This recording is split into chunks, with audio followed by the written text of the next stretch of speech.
నమస్కారం. బీఆర్కే భక్తి ఛానల్కి స్వాగతం. నేను మీ కీర్తి. ఈరోజు మనతో పాటు ఉన్నారు ప్రముఖ ఆధ్యాత్మికవేత్త, జ్యోతిష్య పండితులు బ్రహ్మశ్రీ సుభాష్ శర్మ గారు మనతో పాటు ఉన్నారు. గురుగారిని అడిగి మనకున్న సందేహాలని నివృత్తి చేసుకుందాం. నమస్కారం గురుగారు. శ్రీమాత్రే నమః. గురుగారు, సంకష్టహర చతుర్థి అంటే ఏమిటి? ఆ రోజు పాటించాల్సిన పూజా విధానాలు ఏంటి తెలియజేయండి గురుగారు. తప్పకుండా తెలియజేస్తానమ్మా. ముందుగా ప్రేక్షకులందరికీ శ్రీమాత్రే నమః, శ్రీ గురుభ్యో నమః. గజాననం భూతగణాదిసేవితం కపిత్రజం జంబూఫలసారభక్షణం ఉమాసుతం శోక వినాశకారకం నమామి విఘ్నేశ్వర పాదపంకజం. శ్రీ మహాగణాధిపతయే నమః.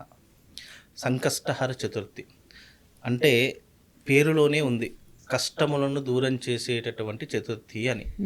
సంకష్టములు అంటే ఏంటి అని అంటే కనుక మనిషి తీరనటువంటి ఇబ్బందులు, తీరనటువంటి కష్టములు, జీవితంలో నువ్వు దేంతోనైతే పెద్దగా బాధపడుతున్నావో వాటన్నిటినీ దూరం చేసుకోవడానికి ఏదైనా తిథి ఉంది, ఏదైనా భగవంతు అనుగ్రహం తొందరగా కలుగుతుంది అంటే అది సంకష్టహర చతుర్థి అని అర్థం. ఈ కష్టములను దూరం చేసుకోవడానికి, విఘ్నములను దూరం చేసుకోవడానికి మన చతుర్థి తిథిని ఉపయోగించుకోవచ్చు. ఈ చతుర్థి తిథి అనేటటువంటిది ఎప్పుడైతే ఈ యొక్క సంకష్టహర చతుర్థి రోజున పాటించవలసినటువంటి నియమాలు ఎవరైతే పాటిస్తారో తప్పకుండా వాళ్ళ జీవితంలో ఆటంకములు అనేటటువంటివి కలగవు. గణపతి యొక్క సంపూర్ణమైనటువంటి అనుగ్రహం కలుగుతుంది. అందులోనూ ఇది కలియుగం కాబట్టి ఇక్కడ ఈ కలియుగంలో నామస్మరణ చాలా ముఖ్యమైనటువంటి విధానము. ఒక్కొక్క యుగమునందు ఒక్కొక్క ప్రాచుర్యం సంతరించుకుని వచ్చినటువంటి యుగము. సత్యయుగములందు ఏంటి అని అంటే గనక తపస్సు ద్వారా పుణ్యాన్ని సంపాదించుకునేటటువంటి వారు.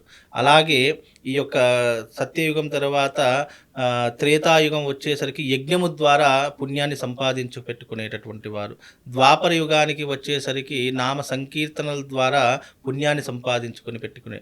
ఈ కలియుగానికి వచ్చేసరికి స్వామివారి యొక్క నామకీర్తనలు, యజ్ఞము, హవనములు ఇవన్నీ కూడా మనిషికి పుణ్యాన్ని కలిగించేటటువంటి విధానాలు. అందులోనూ ఈ యొక్క సంకష్టహర చతుర్థితో విఘ్నేశ్వరుడి యొక్క ఆరాధన చాలా ప్రాముఖ్యమైనటువంటి ఆరాధన. కాబట్టి ఆ రోజున చాలా మట్టుకు అన్ని దేవాలయాలలో సంకష్టహర చతుర్థి వ్రతము అని చెప్పేసి ఒకటి చేస్తూ ఉంటారు. చాలా మందికి తెలుసు, చాలా మంది చేసుకుంటూ ఉంటారు. అలా చేసుకోలేనటువంటి వారు కూడా శీఘ్రంగా ఫలితం పొందడానికి ఉపవాస దీక్ష చేయడం ద్వారా కూడా వ్రతం చేసినటువంటి పుణ్య ఫలితం కలుగుతుంది అని శాస్త్ర నియమము. కాబట్టి ఈ సంకష్టహర చతుర్థి వ్రతం ఎవరెవరు ఆచరించాలి అని అంటే గనక ఆర్థిక పరిస్థితి బాగా లేనటువంటి వాళ్ళు, కుటుంబంలో తీవ్రమైనటువంటి ఇబ్బందులు ఉన్నటువంటి వారు, అలాగే ఎవరికైతే వివాహం కావట్లేదో అలాంటి వారు ఈ యొక్క పూజా విధానాన్ని తప్పకుండా చేసుకోవాలి. పూజా విధానం అంటే పెద్ద ఆందోళన పడాల్సిన పని ఏం లేదు. ఇంట్లో ఒక పీటను ఏర్పాటు చేసుకోవాలి, దాని ముందర గణపతి యొక్క పటాన్ని, చిత్రపటాన్ని పెట్టుకోవాలి, దాని ముందర కలశ స్థాపన చేసుకోవాలి. కలశ స్థాపన చేసుకున్న తర్వాత ఆ కలశం మీద పూర్ణ కుంభం అంటే ఒక కొబ్బరికాయలు పెట్టి దానిపైన రవిక కనుమ వేసేసి చక్కగా ఆ దాన్ని గణపతి యొక్క రూపకంగా తలుచుకోవాలి. దాంట్లో ప్రాణ ప్రతిష్ఠ చేయాలి. దాని ముందర ఆ కలశం ముందర చక్కగా ఏం చేస్తామంటే గణపతి యొక్క ప్రతిరూపాన్ని, తర్వాత గౌరీదేవి యొక్క ప్రతిరూపాన్ని ప్రతిష్ఠించుకుంటాం. చక్కగా ఇరువైపులా దీపాలు వెలిగించాలి. ఆ తర్వాత స్వామివారికి వ్రతకథ అనేటటువంటిది ఉంటూ ఉంటుంది. ఆ వ్రతకథను చదువుకోవాలి. ఆ తర్వాత స్వామివారికి ఇష్టమైనటువంటి మోదకలు కానివ్వండి, లేదా అటుకులు, బెల్లము, పాయసం కానివ్వండి, ఇలాంటివి స్వామివారికి నివేదన చేయాలి. ధూపదీప నైవేద్యాలతో స్వామివారిని అర్చన చేసుకోవాలి. ఈ రకంగా ఎవరైతే ఆచరిస్తారో తప్పకుండా వాళ్లకు జీవితంలో సత్ఫలితాలు కలుగుతాయి. కలియుగంలో శీఘ్రాతి శీఘ్రంగా వరాలు ఇచ్చేటటువంటి వాటిలో గణపతి ఒకడు. గణపతిని ఆరాధించడం వల్ల జీవితంలో విఘ్నములు దూరం అయిపోతాయి. అలాగే ఆర్థిక పరిస్థితి బాగా ఉంటూ ఉంటుంది. గణపతి యొక్క ఉపాసన చేసినటువంటి వారికి జీవితంలో ఇది కాదు, రాదు, లేదు అనుకున్నటువంటి సమస్య ఉండదు. ప్రతిదీ కూడా తలుచుకున్న వెంటనే ఆ పని అయిపోయేటటువంటి గొప్పనైనటువంటి శక్తి కలిగేటటువంటి యోగము ఈ గణపతి ఉపాసన ద్వారా కలుగుతుంది. ఈ సంకష్టహర చతుర్థి కూడా చంద్రోదయం, మళ్ళీ ఆ రోజున ఉపవాసం కూడా చంద్రోదయానికి ఉపవాసం వదలాలి అని శాస్త్రం. అంటే ఉదయకాలం మొత్తం ఉపవాసం ఉండి చంద్రుడు ఎప్పుడైతే దర్శనమిస్తాడో ఆ సమయం తర్వాతనే ఉపవాసం వదలాలి అని శాస్త్రం. అలాగే ఈ సంకష్టహర చతుర్థి రోజున విశేషంగా స్వామివారి యొక్క నామ సంకీర్తన, గణపతి అధర్వ శీర్షము అని ఉంటుంది. దాన్ని పారాయణం చేసుకోవడం చాలా విశేషం. లేదా గణపతి గణపతికి సంబంధించినటువంటి మంత్రము గజాననం భూతగణాది సేవితం కపిత్రజం జంభూ ఫలసార భక్షణం ఉమాసుతం శోక వినాశకారకం నమామి విఘ్నేశ్వర పాద పంకజం అనేటటువంటి శ్లోకాన్ని చదువుకోవడం విశేషమైనటువంటి పుణ్య ఫలితాలను కలిగిస్తుంది.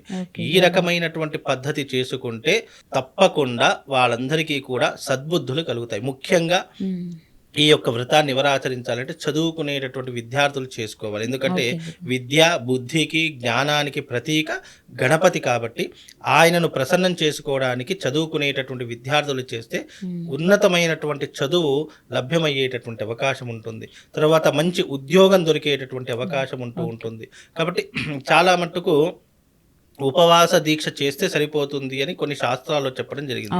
వ్రతం లాంటిది ఎవరైతే చేసుకుంటారో ఇంట్లో ఉన్నటువంటి మహిళా మూర్తులు స్త్రీమణులు వాళ్ళు వ్రతం లాంటిది చేసుకొని ఇంట్లో పురుషులు ఎవరైతే ఉన్నారో వాళ్ళు ఉపవాస దీక్షను చేసుకోవడం ద్వారా కూడా వ్రతం చేసినటువంటి పుణ్య ఫలితం కలుగుతుంది. ఈ యొక్క సంకష్టహర చతుర్థి వ్రతం చాలా మంది 5 వారాలు కానివ్వండి లేదా 11 వారాలు కానీ 21 వారాలు కానీ ఇట్లా అంటే నెలకు ఒకసారి సంకష్టహర చతుర్థి ఇట్లా 21 నెలలు కానీ ఈ రకంగా చేసుకుంటూ ఉంటారు. ఇలా మన మనసులో యద్భావం తద్భవతి, మన మనసులో ఎలా సంకల్పం ఉంటే అలా చేసుకుంటే మనకు పుణ్యం పురుషార్థంతో పాటు మంచి విజయ ప్రాప్తి కూడా కలుగుతూ ఉంటుంది. అందుకే కలియుగంలో కలవు చండి వినాయక అని అన్నారు. కలియుగంలో శీఘ్రాతి శీఘ్రంగా వరాలు ఇచ్చేటటువంటి వారిలో అమ్మవారు విఘ్నేశ్వరుడు ప్రప్రథమంగా ఉండేటటువంటి దేవతలు. అందుకే ఆయన కథ విన్నా ఆయన చరిత్ర తెలుసుకున్నా దాని యొక్క పుణ్య ఫలితం విశేషంగా కలుగుతుంది. అందుకే ఈ సంకష్టహర చతుర్థి రోజున మీ ఇంటి యందు ఈ రకమైనటువంటి పద్ధతిని పాటించండి. అదే రకంగా ఆ రోజున ఎవరైతే సంకష్టహర చతుర్థి వ్రతం చేస్తున్నారో ఇంటికి మామిడి తోరణాలు తప్పనిసరిగా పెట్టాలి. మామిడి తోరణాలు లేకుండా ఏ వ్రతం ఏ పూజ కూడా చేయకూడదని శాస్త్ర నియమం. అలాగే ఎవరైతే ఇంటి యందు వ్రతం చేస్తున్నారో ఆ తర్వాత ఇరువైపులా 2 దీపాలు వెలిగించాలి. అది కూడా నేతితో పెట్టినటువంటి దీపాలు గడప మీద తప్పకుండా వెలిగించాలి. ఇలా చేస్తే విఘ్నేశ్వరుడు మన ఇంటికి రావడానికి సూచికగా ఉంటుంది. అంటే దేవతలు రావడానికి ఒక నిదర్శనం ఏంటంటే ఇంటి గడపను కడిగేసి దీపాలు పెట్టడం ద్వారా.